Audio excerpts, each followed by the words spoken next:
Correct. That's right. I'm very nice to be here and good to meet you. Thank you for joining me today on DMD Show. Mm-hmm. So how are you? My pleasure. Very well. Very busy. It's a busy time. I'm very lucky that what I do for a job, I can do at home. So I've been able to work from home, which is good. So my first question is, you are the founder and director of Smart Crown. Smart Crowd Productions, that's right. Yeah, Smart Crown Production, correct. So can you tell us about it? I'm a director of a crowdfunding platform called Crowdpatch. Mm-hmm. And essentially crowdfunding is best for projects that you're trying to raise fairly low amounts of money. And it works best over quite short periods of time, perhaps 4 to 6 weeks. Okay. But lots of people, I know a lot of people in the creative arts and media, and let's say you're a filmmaker, or let's say you're a musician, and you have a project which I was chatting to a friend of mine who runs the London International Film Festival. Mm-hmm. She makes films, and an average feature film might cost you £1 million. Okay. So you're not going to raise that in crowdfunding. So what Smart Crowd Productions does is it uses crowdfunding techniques to help people of all types, often creatives like filmmakers or musicians, who want to make something quite expensive. Mm-hmm. And if you take the time element out of crowdfunding, instead of offering rewards, what you're offering people are sponsorship packages. So it's like crowdfunding for sponsorship. So that's what it does, and it's also a kind of agency that kind of gives people advice and consultancy. I mean, for example, I almost got invited to go abroad to help out putting on a film festival for another country. Mm-hmm. So, things like that. It's lots of different kinds of business. I'm kind of keeping the social media going just in case it kind of gets rebooted. So. But what I was doing for that was I'm an editor and marketing person by training. Okay. So I essentially kept the website going. A couple of stages. There was when it started out, it was a biannual film festival that would take place over 2.5 days in Manchester. Okay. But that's quite expensive to put on. It cost well over £30,000 to put on that kind of festival in one venue. So you need a sponsor. So when the sponsorship runs out, what do you do? So what we did was we would have an evening every couple of months at Rich Mix in Bethnal Green in London, where we would showcase some short films that had been submitted to us, and that was free.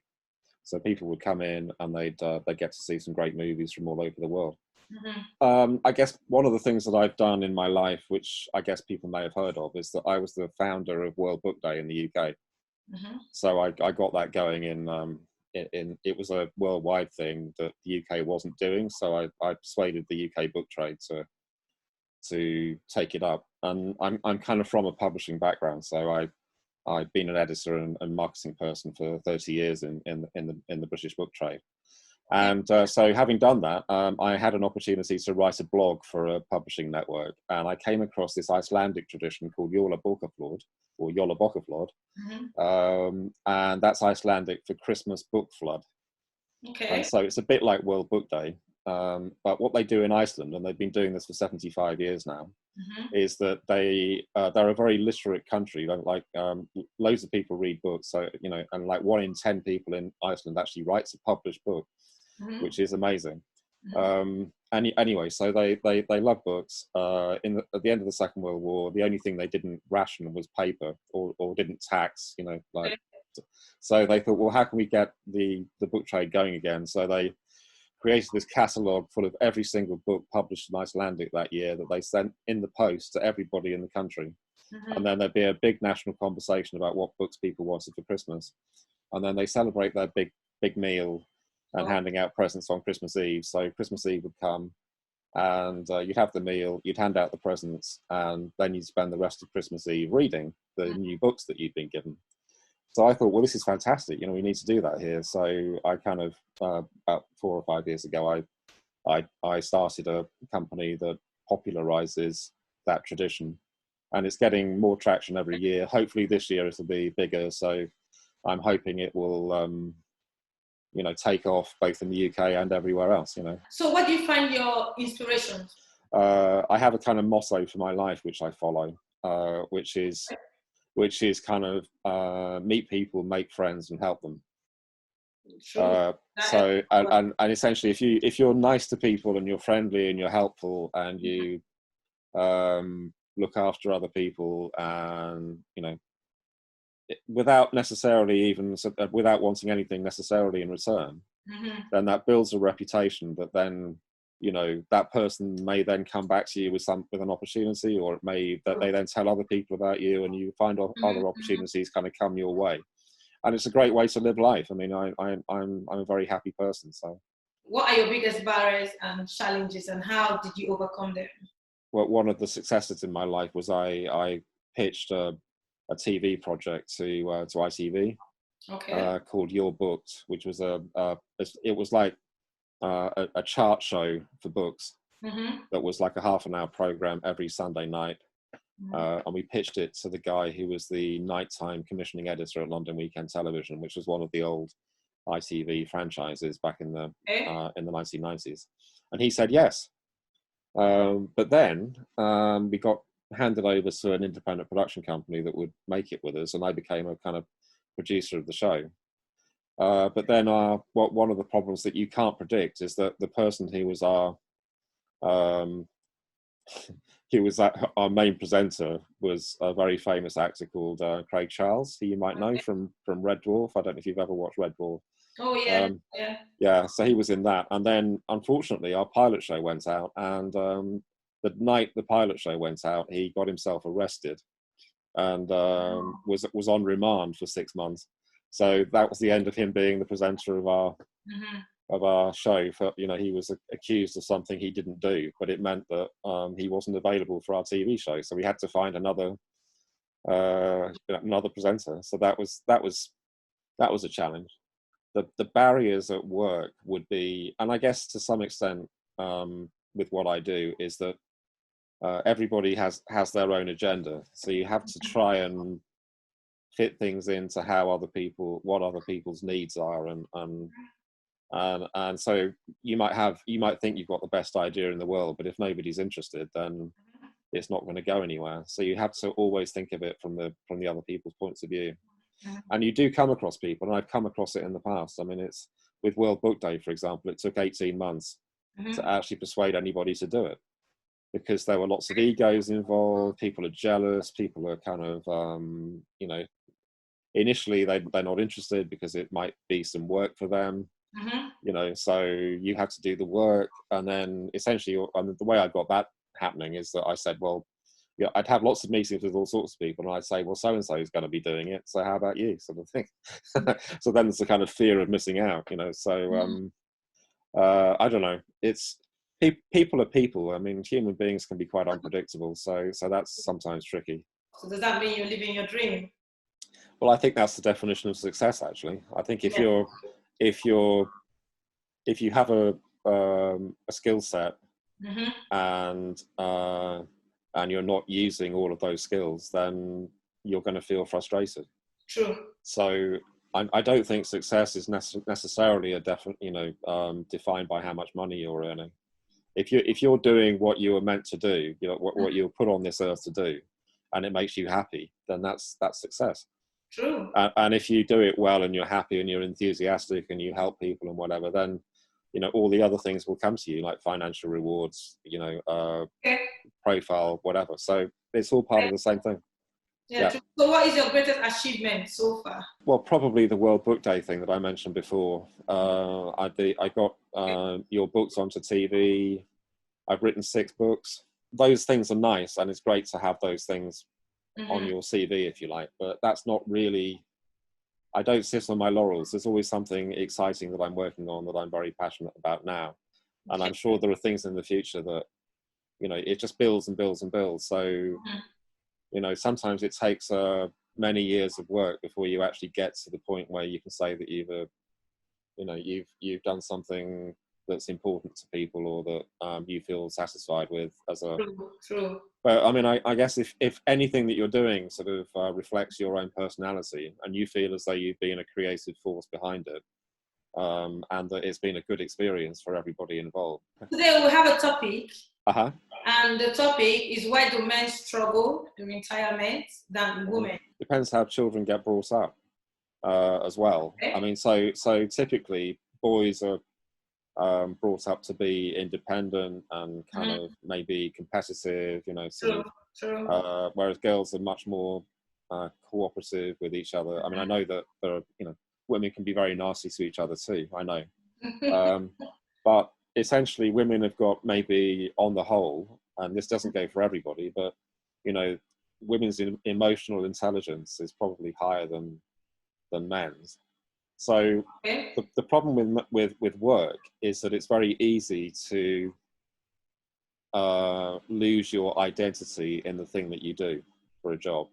Okay. So I mean, I made that mistake with another.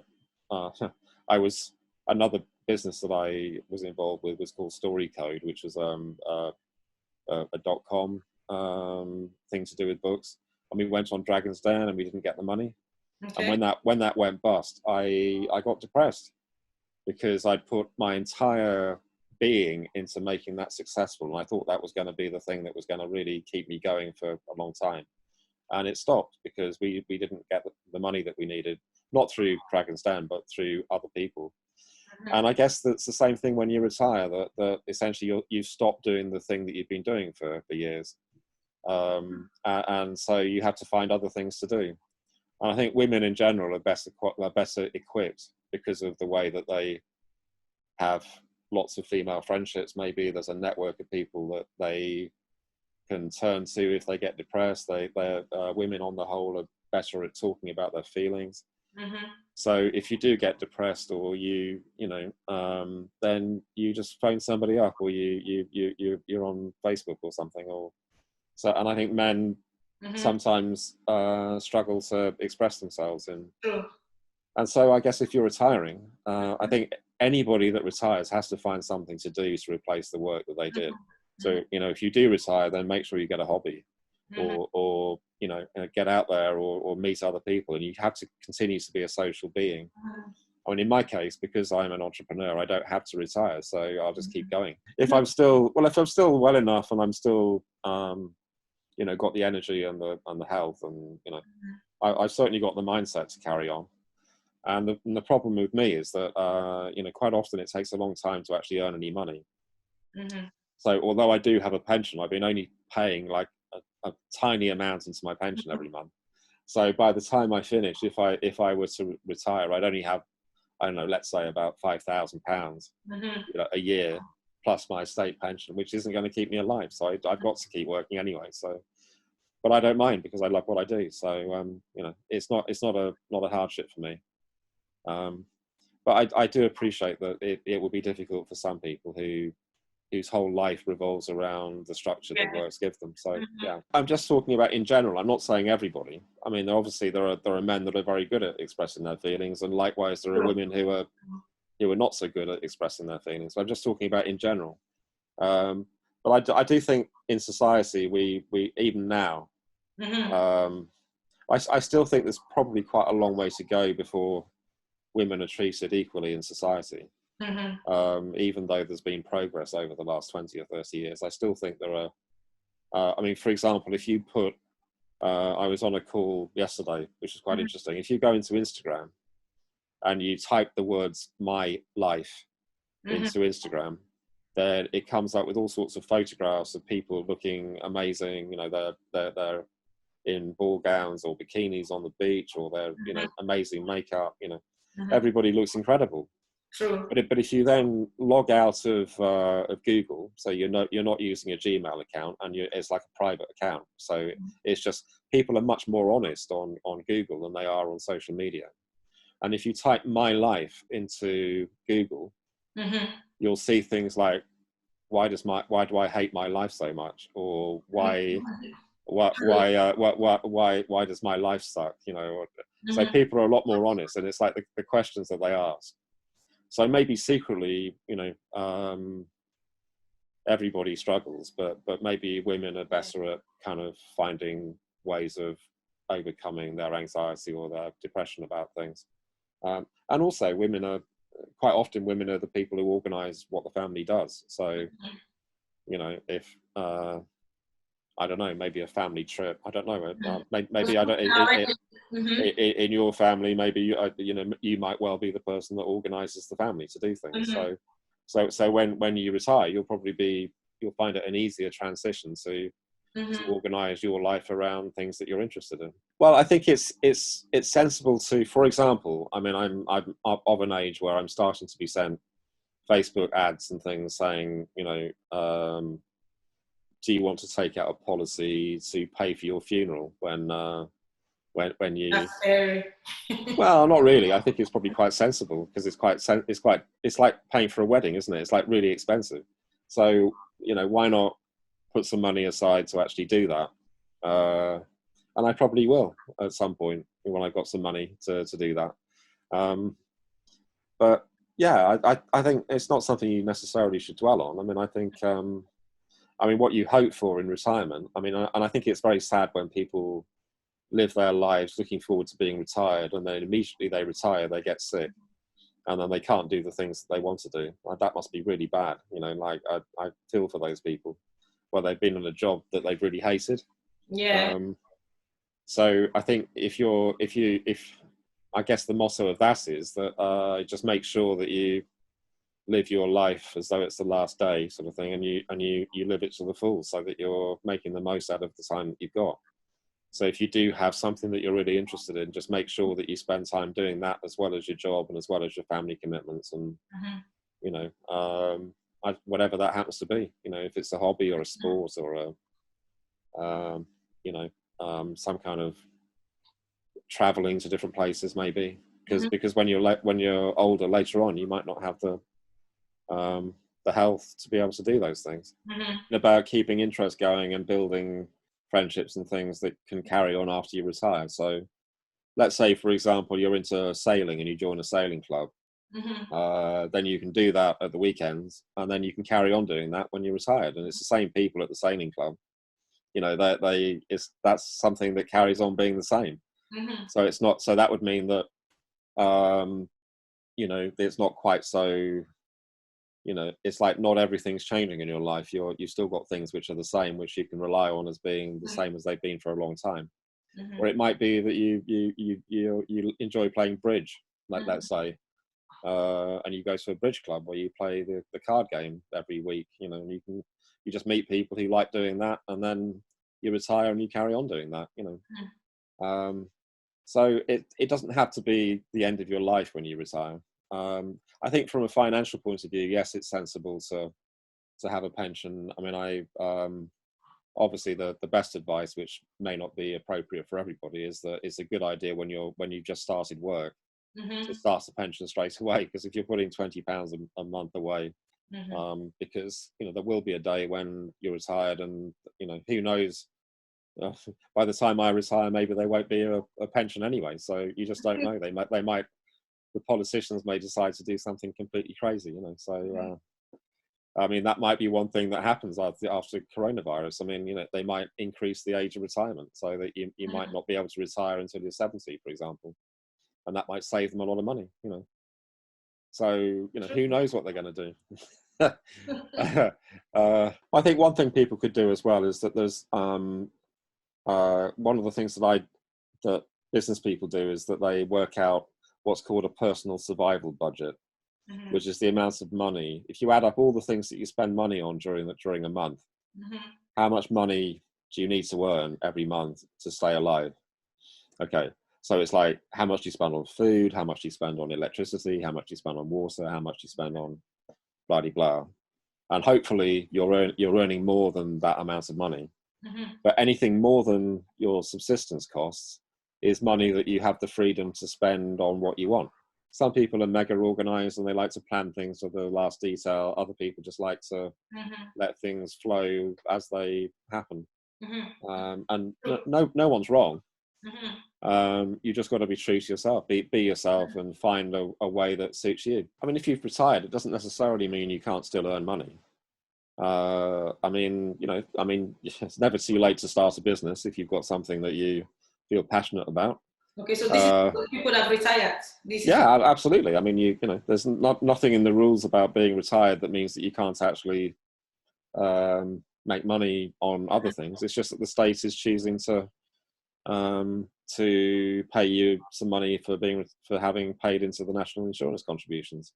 Obviously, if you're sick, then you know that you're disabled in some way, then maybe your opportunities for that are limited.